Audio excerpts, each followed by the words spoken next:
Hello students. आज हम पढ़ने जा रहे हैं हिंदी व्याकरण में शब्द विचार। ठीक है, पहले शब्द किसे कहते हैं इसके बारे में जानते हैं। आप लोग तो पहले कक्षा में पढ़ चुके होंगे। तो शब्द किसे कहते हैं? वर्णों के मेल से बने सार्थक शब्द समूह को शब्द कहते हैं।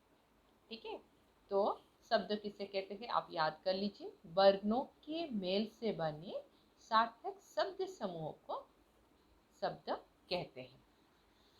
ठीक है, यहाँ पर शब्द विभिन्न वर्णों को मेल से बनते हुए जैसे दिखा दिए। देखिए शेर, शेर जो लिखा है इसमें वर्ण क्या क्या है? श है, ए है, व है, और बहुत सारे स्वर और व्यंजन को मिला के शब्द बन गए। ठीक है, अब हम पढ़ने जा रहे हैं जे शब्दों के वर्गीकरण में कितने आधार होते हैं ना। आपने भी पहले कक्षा में पढ़ चुके थे। 4 आधार होते हैं। अर्थ के आधार पर, रचना के आधार पर, उत्पत्ति के आधार पर और प्रयोग के आधार पर। ठीक है, तो अर्थ के आधार पर शब्दों के भेद, तो इसके बारे में भी हम जानते किसको कहते हैं? अर्थ के आधार पर शब्दों के भेद ना। ये कितने प्रकार के होते हैं देखिए ना। बाहर मत घूमो, घनोघर वर्षा के कारण सड़क पानी वानी से भरी होगी। उपर्युक्त वाक्यों में रेखांकित शब्दों का स्वतंत्र रूप में कोई अर्थ नहीं है। देखिए, ये जो सड़क और बड़क, सड़क का अर्थ है, बड़क का कोई अर्थ नहीं है। इस प्रकार पानी का अर्थ है, वानी का कोई अर्थ नहीं है। तो इसी प्रकार कुछ जो अर्थ दिया है इसका अर्थ नहीं होता, इसीलिए इन्हें निरर्थक शब्द कहते हैं। तो जब भी मैंने अभी बताया जो शब्द किसे कहते हैं, अभी मैंने जो बताया ना, शब्दों को जब हम लेते हैं उस शब्द का अर्थ होना चाहिए, सार्थक शब्दों। ठीक है, तो उससे कहते हैं। ठीक है, तो शेष सभी शब्द किसी न किसी अर्थ का बोध कराते हैं, इसीलिए उसे सार्थक शब्द कहते हैं।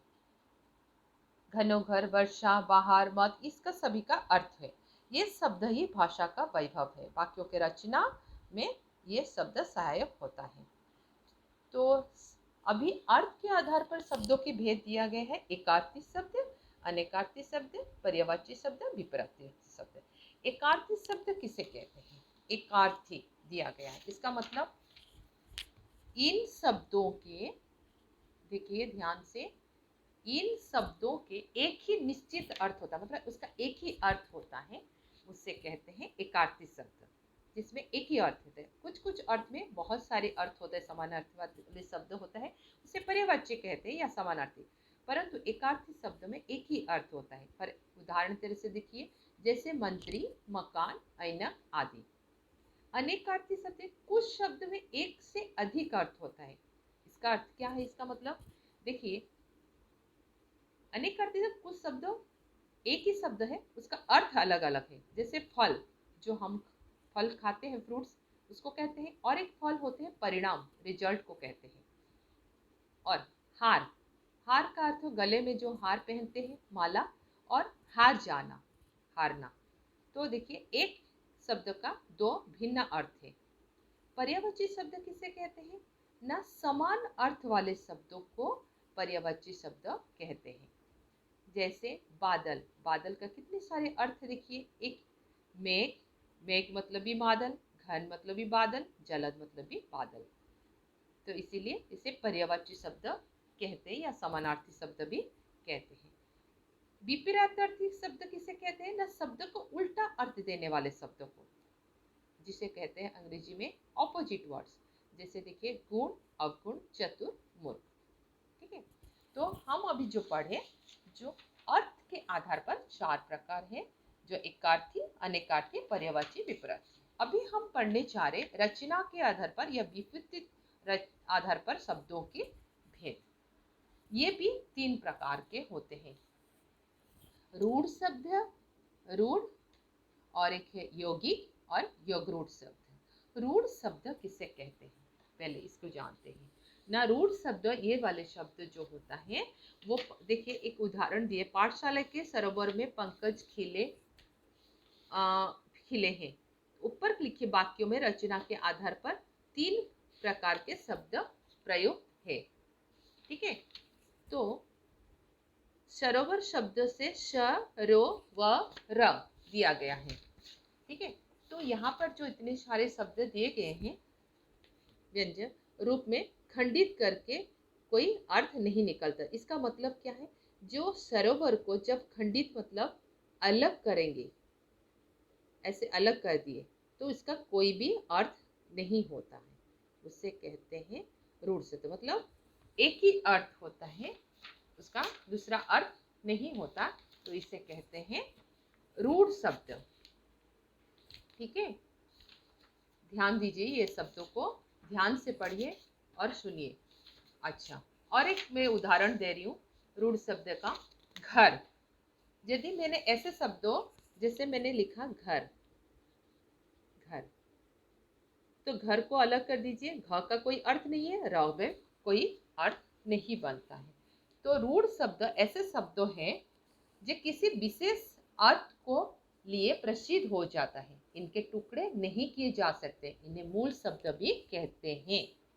ठीक है, अच्छा, वो शब्द जिनके खंडों का अर्थ ना हो परंतु किसी विशेष अर्थ के लिए प्रसिद्ध हो, उन्हें रूढ़ शब्द कहते हैं। इसके बाद पढ़ेंगे यौगिक शब्द। यौगिक शब्द किसे कहते हैं ना, दो या दो से अधिक शब्दों, ध्यान से सुनिए, दो या दो से अधिक शब्दों के मेल से बनने वाले सार्थक शब्दों को यौगिक कहलाते हैं। इनके खंड सार्थक होता है। जैसे देखिए, खंड को योग से बनाते यौगिक शब्द कहा जाता है। विद्यार्थी, युद्ध भूमि, राष्ट्रपति, प्रधानमंत्री, बैलगाड़ी। यहाँ पर यदि आप अलग अलग करोगे, जैसे बैलगाड़ी, बैल जोड़ गाड़ी, तो दो अलग अलग शब्द हुआ, फिर जोड़ने के बाद फिर एक शब्द हो गए, बैल और गाड़ी, बैलगाड़ी। इसी प्रकार प्रधानमंत्री, इसको भी अलग कर दीजिए, प्रधान जोड़ मंत्री, प्रधान प्लस मंत्री, तो दो अलग अलग शब्दों को जब जोड़ दिए एक ही शब्द बन गए।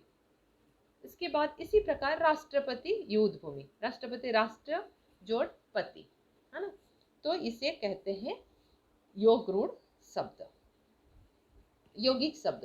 सॉरी, योगरूढ़ शब्द किसे कहते हैं, ध्यान से, ये जो ऐसे शब्द होता है, ये ऐसे शब्द हैं जो दो या दो से अधिक शब्दों के योग से बनते हैं, किंतु एक विशेष अर्थ के लिए रूढ़ हो जाता है, उसे कहते हैं योगरूढ़ शब्द।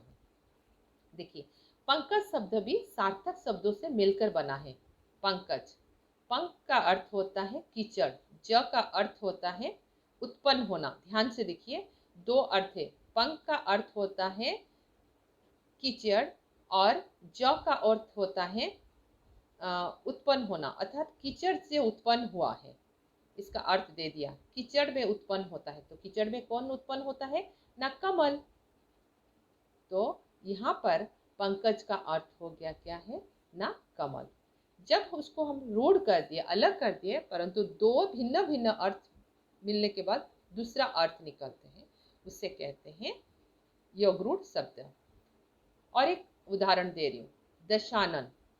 दशानन मतलब 10 जोड़ आनंद, 10 मतलब 10, आपको पता है, आनंद मतलब सिर, जिसका 10 सिर होते हैं। ठीक है, ध्यान से सुनिए, तो किसे कहते हैं 10 सिरों वाला। 10 सिरों वाला कौन है, किसको कहते हैं ना, रावण को कहा जाता है।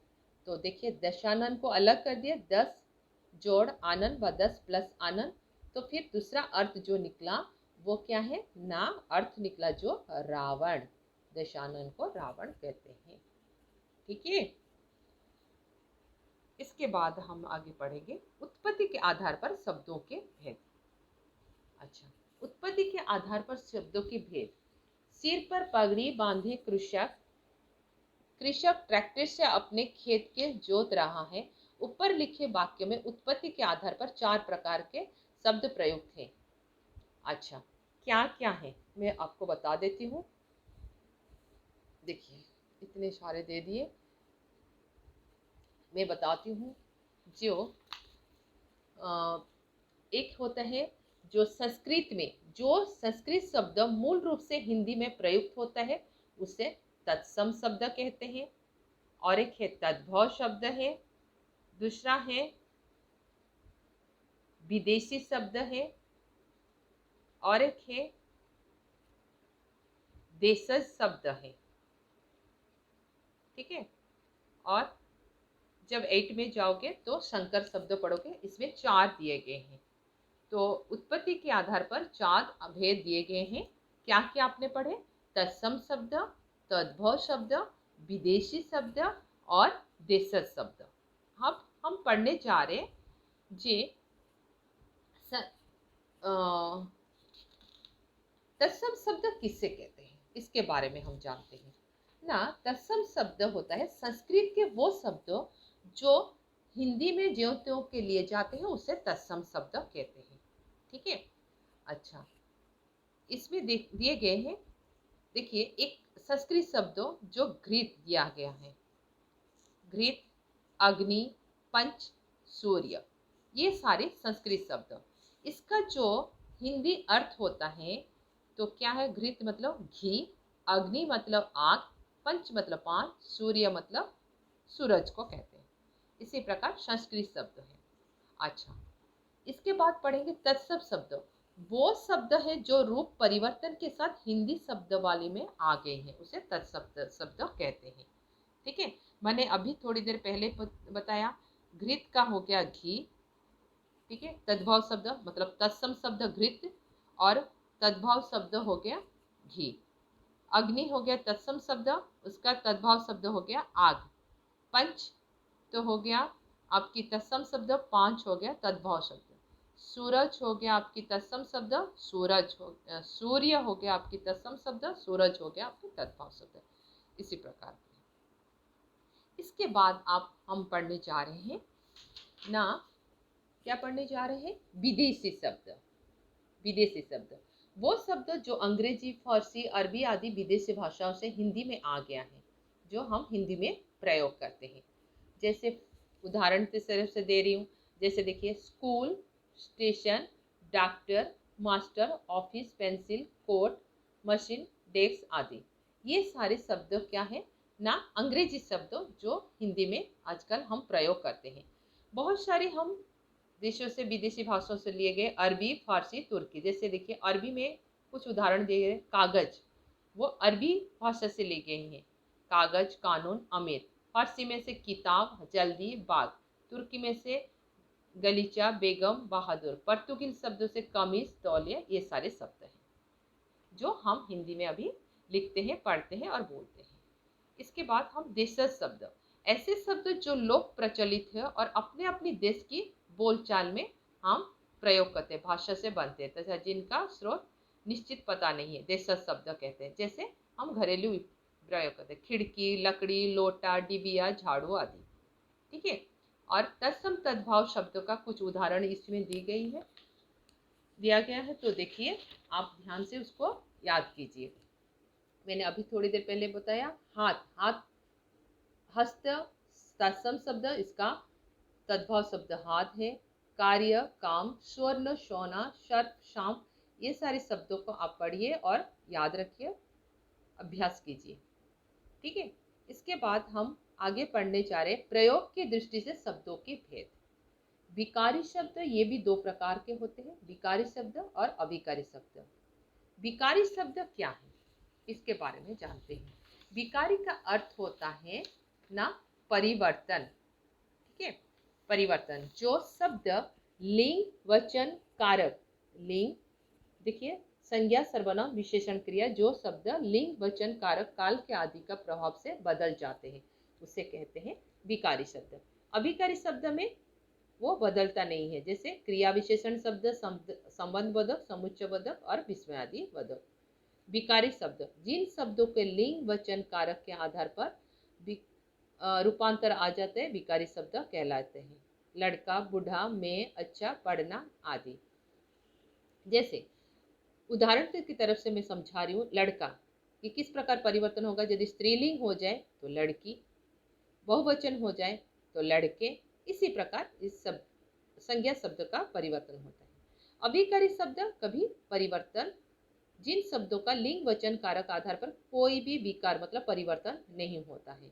ये क्रियावचन संबंधबद्ध, समुच्चयबद्ध आदि शब्दों में व्यवहार, जैसे किंतु, परंतु और हाय और तथा आदि, ये वाक्यों के बीच में लगाए जाते हैं। इसे लिंग वचन कारक देखने की जरूरत नहीं है। ठीक है बच्चों, तो आज हम शब्द विचार के बारे में पढ़े, तो ध्यान से ये विषय को ध्यान से पढ़िए। ठीक है, थैंक यू।